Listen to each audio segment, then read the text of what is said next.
Sa ngalan ng Ama at ang Anak at ang Espiritu Santo. Amen. Ang pagpapala po ng ating Panginoong Jesucristo, ang pag-ibig ng Diyos Ama at ang pakikipagkaisa ng Espiritu Santo, nawa po ay sumainyong lahat. At sumaiyo rin. Mga kapatid, aminin po natin ang ating mga kasalanan at mga pagkukulang upang tayo po ay maging karapat-dapat na gumalap sa banal na pagdiriwang na ito. Inaamin ko sa makapangyarihan Diyos at sa inyo mga kapatid, na lubha ako nagkasala sa isip, sa salita at sa gawa. At sa aking pagkukulang, kaya isinasamo ko sa mahal na Birheng Maria, sa lahat ng mga anghel at mga banal, at sa inyo mga kapatid, na ako'y ipanalangin sa Panginoong ating Diyos. Kawan po tayo ng makapangyarihan Diyos, patawarin po tayo sa ating mga kasalanan, patnubayan po tayo sa buhay na walang hanggan. Amen. Panginoon, kaawaan mo kami. Panginoon, kaawaan mo kami. Kristo, kaawaan mo kami. Kristo, kaawaan mo kami. Panginoon, kaawaan mo kami. Panginoon, kaawaan mo kami. Unang araw po sa buwan ng Mayo, pinagdiriwang po natin ngayon ang kapistahan ni Poong San Jose bilang patron ng mga manggagawa. Manalangin po tayo. Ama naming makapangyarihan, ikaw ang may gawa sa tanang umiiral at ang nagtakda sa batas ng paggawa para sa sangkatauhan. Ipagkaloob mo, pakundangan sa pagkaulir at pagdalangin ni Poong San Jose, na maganap namin ang mga gawaing inyong inatas at makamta namin ang gantimpala na iyong pinangako sa pamamagitan ni Jesucristo kasama ng Espiritu Santo magpasawalang hanggan. Amen.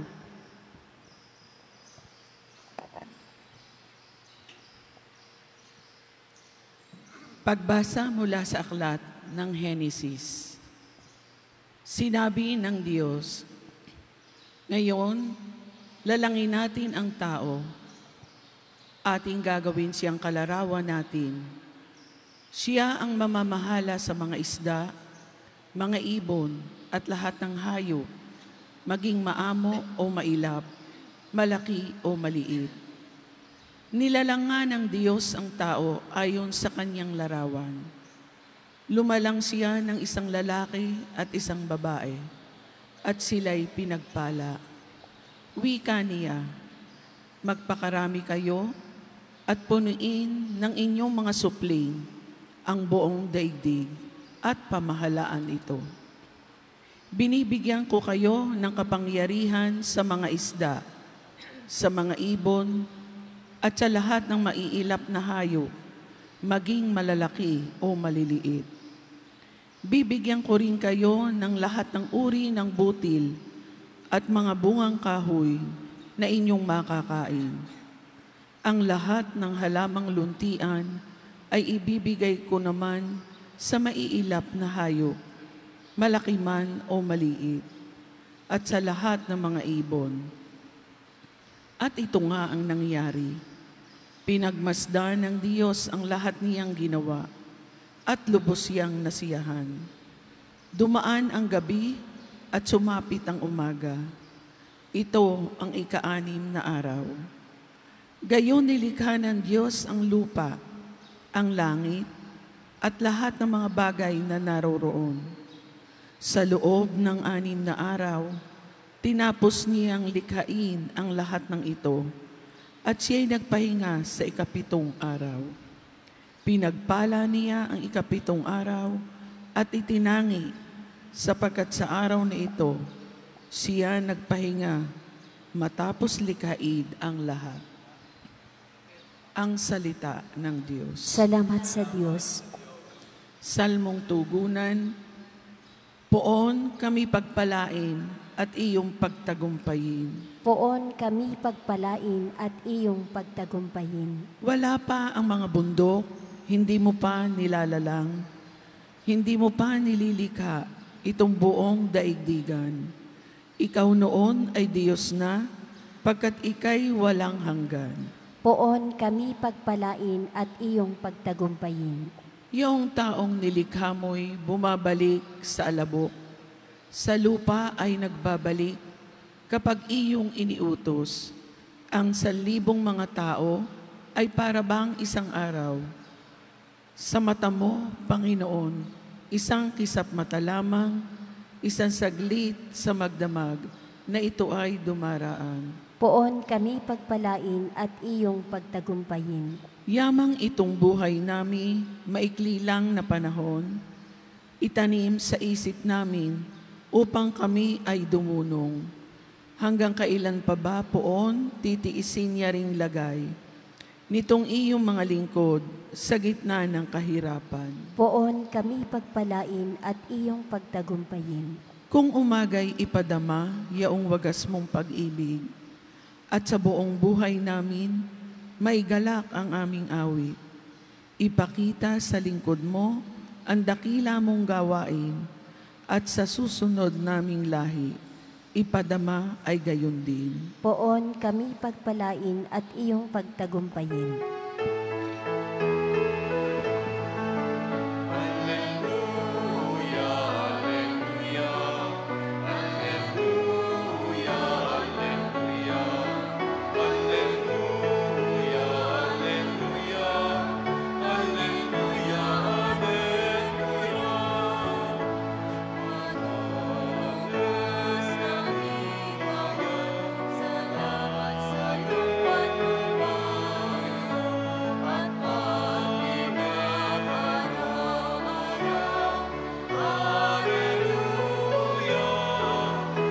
Hallelujah, hallelujah, hallelujah, hallelujah,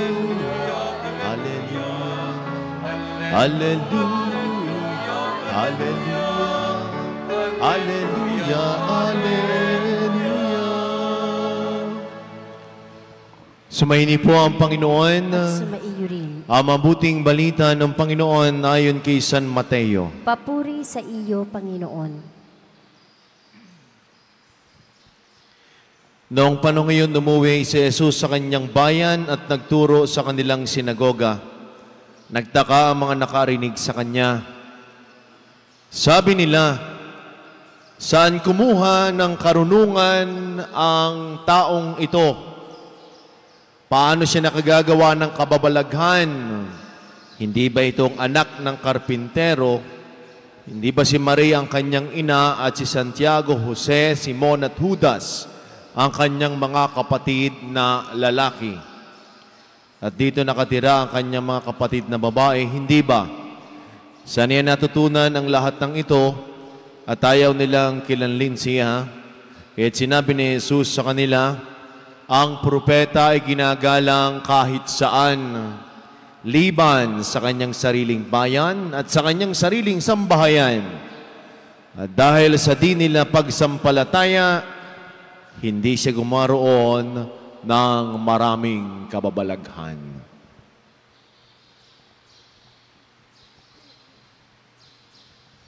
Mga kapatid, ang mabuting balita ng ating kaligtasan. Pinupuri ka namin, Panginoong Hesukristo. Magandang umaga po sa inyong lahat. Pagbati po sa mga nagdiriwang ng kanilang kaarawan ngayong araw na ito. Happy birthday po sa mga may wedding anniversary. Congratulations po sa inyo. Unang araw po ng Mayo, sinisimulan din po natin ang ating masidhing debosyon sa atin hong mahal na Birheng Maria. Ang pagkakaroon ho ng tawag po nating alayan, hindi lamang ho dito sa ating simbahan, kung hindi po sa lahat ng mga kapilya. Ito ho sa atin, hindi lang naman sa Batangas, kundi sa lahat ho ng mga Katolikong chapel at simbahan. Mamaya din po alas 9 ay magkakaroon po tayo ng ordinasyon. Dito po gaganapin sa atin. Meron ho naman muli na 3 na reberendo at ganap na pari na maglilingkod sa ating simbahan. Kay Reb Christian, kay Reb Lervin, at kay Reb Don, congratulations sa inyo. At ang unang araw din po ng Mayo ay tinalaga ng simbahan si San Jose bilang patron po ng manggagawa. Noong 1955, si Pope Pius XII, dineklara ho ang unang araw na ito bilang pagkilala sa lahat ho ng mga manggagawa. Yan man ho ay sa larangan ng medisina, sa larangan man ho yan ng mga government employees, kay man ho ay mga nurse, mga OFWs, mga driver, mga engineer, anumang uri ho ng trabaho, ito ho ay pagkilala sa inyo. Sa lahat ho ng mga manggagawa, factory workers, hindi lang naman ho yan mga white-collar job, blue-collar job, lahat ho. At maganda hong pagnilayan natin ay hindi lamang ho tayo nagtatrabaho. Kaya nga ang tawag natin ho dito ay Labor Day. Kaya ito ay araw din ng mga buntis, mga nagle-labor ngayong araw na ito. Ano? Ang tanong ay, bakit ba tayo nagtatrabaho? Well, sasagot nyo lagi ay para mabuhay. Pero sana ho, hindi lamang ho natin binibigyang diin ang pagtatrabaho sa tinatawag ho natin na compensation or salary. Sana hindi lamang po doon. Sana binibigyan din ho natin yung sinabi sa unang pagbasa, yung spiritual dimension kung bakit ho tayo ay nagtatrabaho. Sabi ho sa unang pagbasa ay, siya ang mamamahala sa mga isda, mga ibon at lahat ng hayop, maging maamo o mailap, malaki o maliit. Be fruitful and multiply. Fill the earth and subdue it. Yun yung salitang stewardship. Kaya yung biyaya ho ng trabaho, ito'y bunga ng pagpapasalamat ho natin sa Diyos. Salamat ho tayo ay may trabaho. Kaya ka nga nag-aaral eh. Kaya tayo pinapag-aral. Laging pag natapos, ikaw ay magtatrabaho. Kaya nga din eh, tayo ay mga cooperator. Tayo mga stewards ng ating Panginoon sa kanyang paggawa. Tayo ang mamamahala. Kaya nga tayo ay galit na galit pag pag ang inyong asawa ay batugan. Galit na galit ka pag ikaw ay tinatawag na palamunin lamang. Galit na galit ka pag ikaw ay kinukutyang you are a bum, wala kang trabaho. Bakit? Sapagkat ang pagtatrabaho, ito ay pagbibigay sa atin ng dangal, dignity, the value of human work. Kaya yung iba na de-depressed, nalulungkot pag natanggal sa trabaho. At alam mo ninyo, yung iba, kahit retired na, ang mga inay nagtatrabaho pa rin. Hindi mapakali. Trabaho ng pag-aalaga ng apo. Ayan. Kaya para sa atin, yung dignity at dangal, yan ay tayong nanlilit minsan kapag ikaw ay sinasabihan na, ay ikaw na may walang trabaho. At binibigyan ho tayo ng simbahan, binigyan tayo ng simbahan ng isang mabuting halimbawa ng manggagawa. At yan ho ay si Poong San Jose. Sa ating ebanghelyo, si San Jose bilang manggagawa, well, literal talagang manggagawa, at siya ay karpintero. Pero paano ho ba si San Jose nagtrabaho? Si San Jose ba ay workaholic? Hindi ho. Sino yung taang workaholic? Yung araw, ginagawang gabi. Kahit linggo ay nagtatrabaho. Nagtatanong ako sa interview ko, o kayo ba'y sa mga ikakasal, o kayo ba na may nakakasimba? Eh, Father, hindi ho. At gawa ng may trabaho. Ibig sabihin ba, araw-araw ikaw ay may trabaho? Yung taong workaholic, wala na ng time sa pamilya, wala nang time sa Diyos, wala nang time sa kaibigan. Hindi ko naman sinasabi na kayo ay tamad. Hindi ko naman sinasabi na wag ninyong gawin. Ang sa akin lamang si San Jose hindi workaholic. Bakit? Sapagkat siya ay may time sa Diyos. May time para manalangin. May time para sa pamilya. Si San Jose, paano ba siya nagtrabaho? He earned a decent living and honest living. Ano ba ang pinakain niya kay Jesus, sa kanyang anak at kay Maria? Isang marangal na trabaho. Pagkakarpintero, marangal. Kaya ho ba ninyong ipakain sa inyong mga mahal sa buhay kung galing iyan sa pagnanakaw? Kaya ba nating ipakain sa pamilya kung alam nating ito ay galing sa korupsyon? Tayo ba ay nahihiya pa? Kaya itong si Poong San Jose is very honest, decent. Yung kanyang pamumuhay, may marangal. At gayon din yung kanyang pagmamahal sa trabaho. Maaaring tanyo, bakit naman si San Jose ay hindi na naghanap ng ibang trabaho na may pagkakakitaan na mas malaki? Kaya yung nagiging problema sa atin, palipat-lipat ang trabaho. Kasi, tinitingnan natin yung compensation lamang.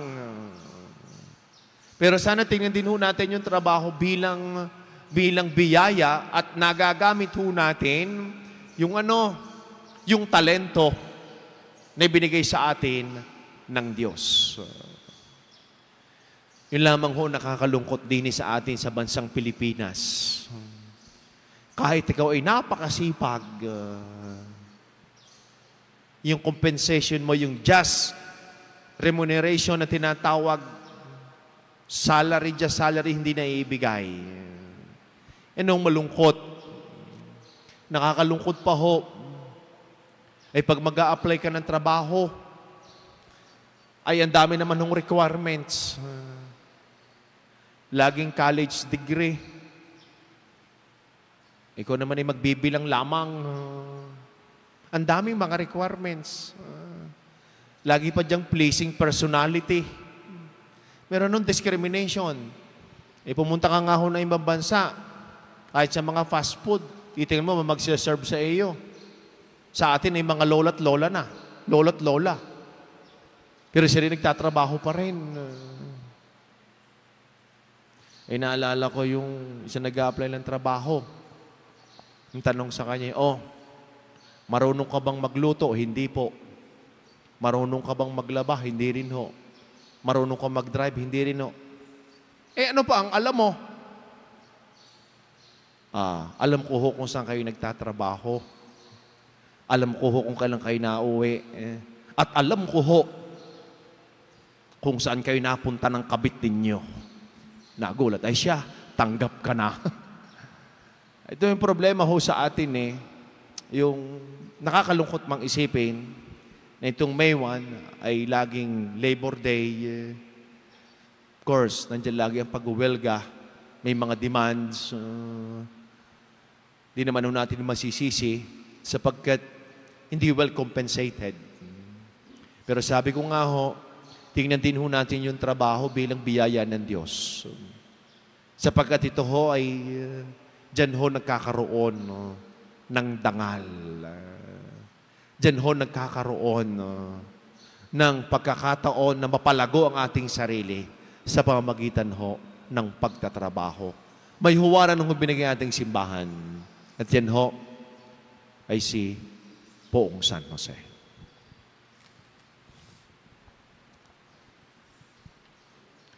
Manalangin tayo kay San Jose para sa lahat ng ating mga pangailangan. Paramihin mo ang bunga ng aming mga gawa, Panginoon. Paramihin mo ang bunga ng aming mga gawa, Panginoon.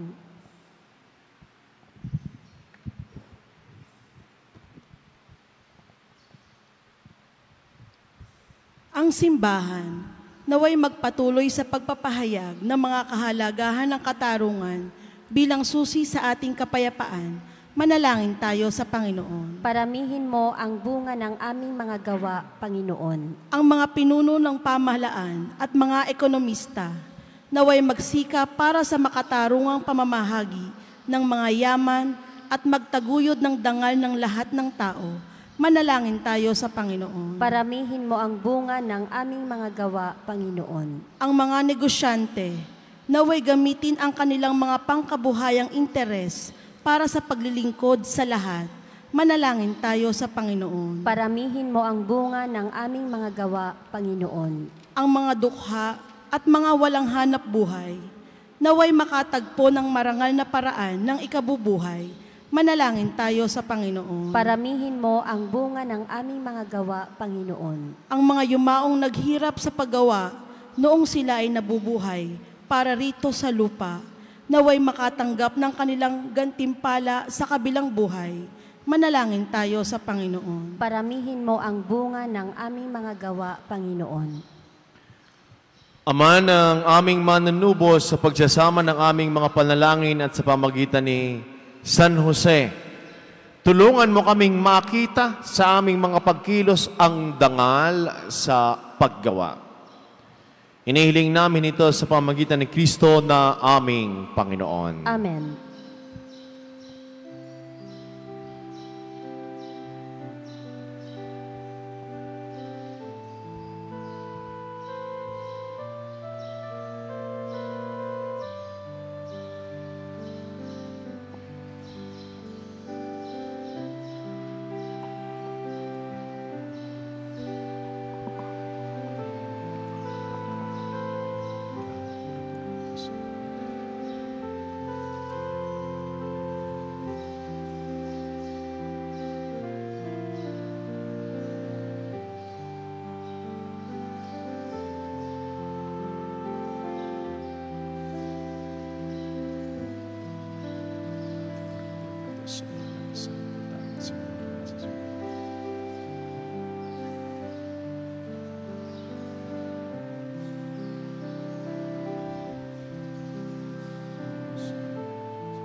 Manalangin po mga kapatid upang ating paghahain kalugdan ng Diyos sa mga makapangyarihan. Tanggapin nawa ng Panginoon itong paghahain sa iyong mga kamay, sa kapurihan at karangalan, sa ating kapakinabangan at sa buong sambayanan niyang banal. Ama naming lumikha, ikaw ang pinagmulan ng tanang kagandahan, loob tunghayan mo ang aming mga alay na inihahain.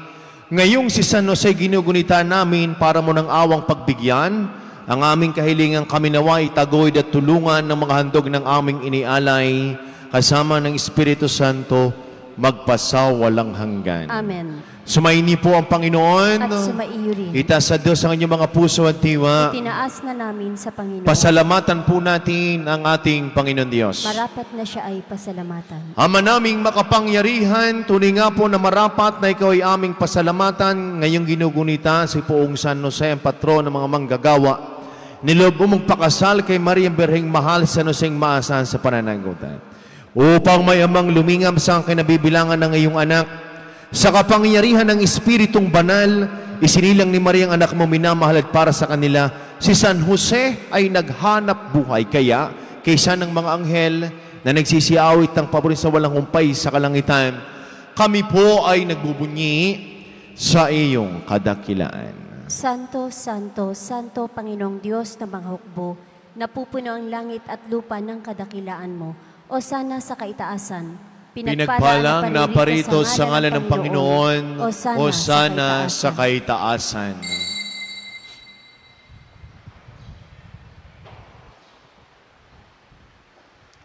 Ama naming banal, ikaw po ang bukal ng tanang kabanalan, kaya't sa pamagitan ng iyong Espiritu, gayon pong banal ang mga kaloob na ito upang para sa amin ay maging katawan at tugo ng aming Panginoong Jesucristo. Bago niya pinagtiis ang kusang loob na maging handog, hinawakan niyang tinapay, pinasalamatan kaniya, pinaghati-hati niya, iniabot. sa kaniyang mga alagad at sinabi, tanggapin ninyong lahat ito at kanin, ito ang aking katawan na ihahandog para sa inyo.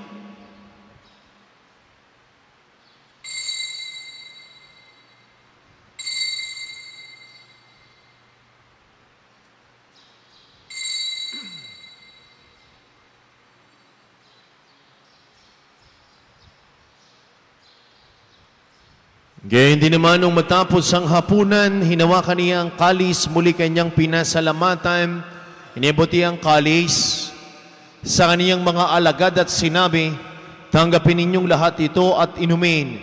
Ito ang kalis ng aking dugo ng bago't walang hanggang tipan. Ang aking dugo na ibubus para sinit para sa lahat. Sa pagpapatawad ng mga kasalanan, gawin ninyo ito sa pag-alaala sa akin.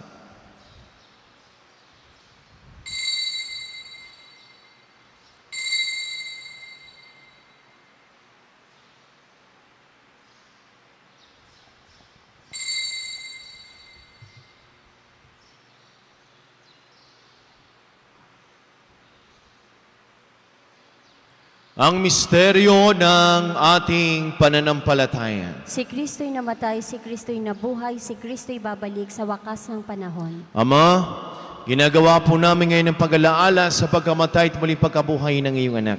Ay tinalay po namin sa iyo ang tinapay na nagbibigay buhay at ang kalis na nagkakaloob ng kaligtasan.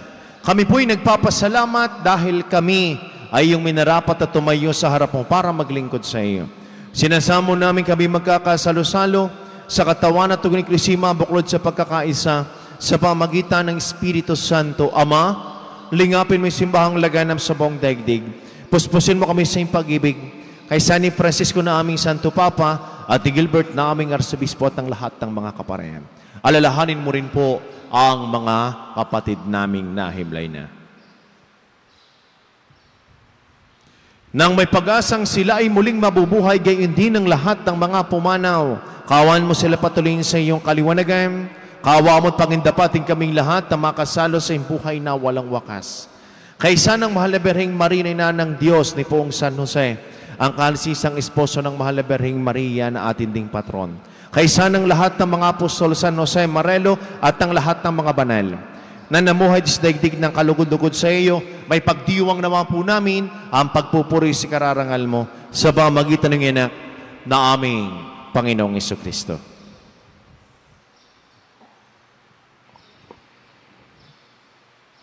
Sa pamamagitan ni Kristo kasama niya at sa Kanya, ang lahat ng parangal at papuri sa iyo sa makapangyarihan kasama ng Espiritu Santo magpasawalang hanggan.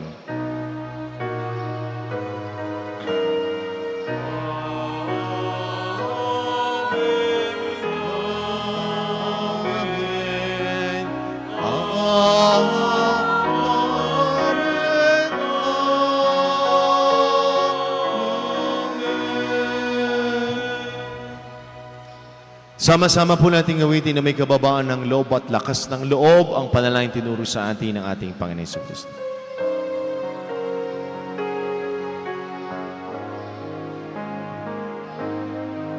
Ama namin,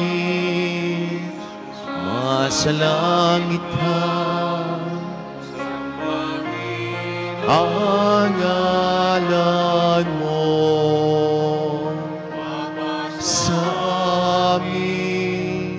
ang kaharian mo,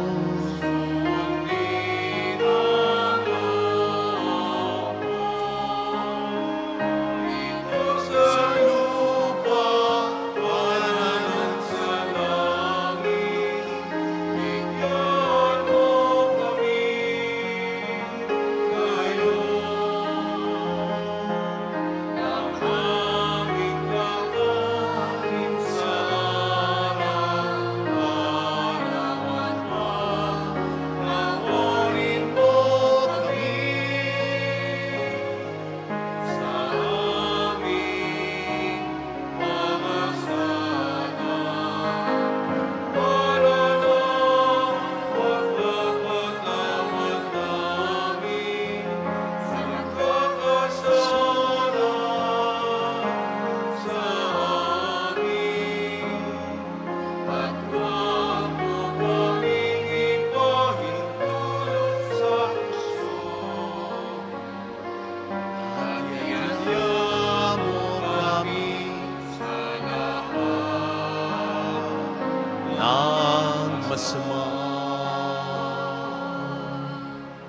Hinihiling po namin kami ay adya sa lahat ng masama, pagkalooban po ng kapayapaan araw-araw, iligtas sa kasalanan at ilayo sa lahat ng kapahamakan.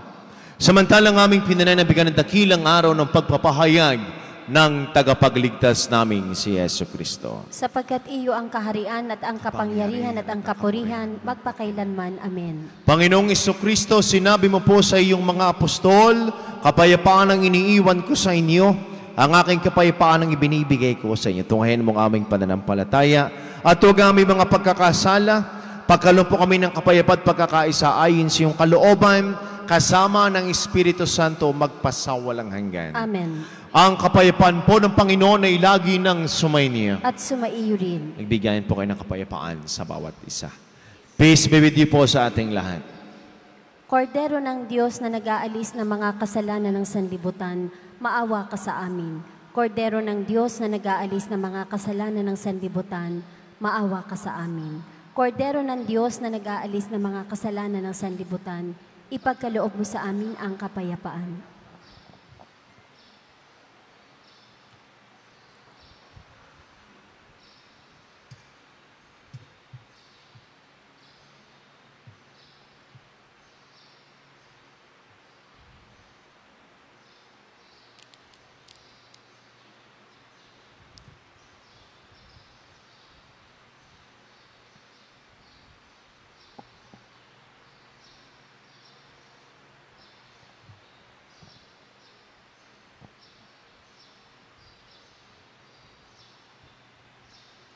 Minamahal kong mga kapatid, ito ang kordero ng Diyos, tong Kristong muling nabuhay, sinagaling sa mga kasalanan sa sanlibutan. Mapalad po tayong lahat na mga inaaniyahan sa kanyang panalabigin. Panginoon, hindi ako karapat-dapat na magpatuloy sa iyo, ngunit sa isang salita mo lamang ay gagaling na ako.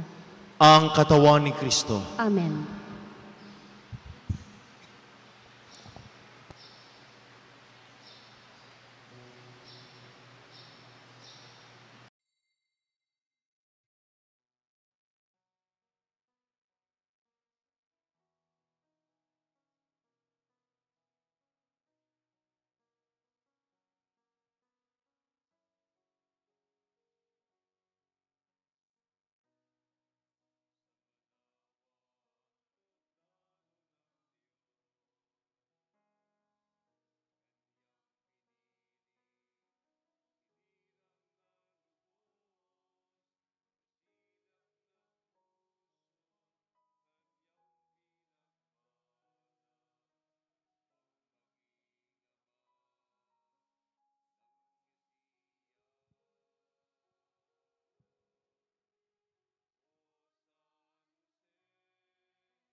Manalangin po tayo.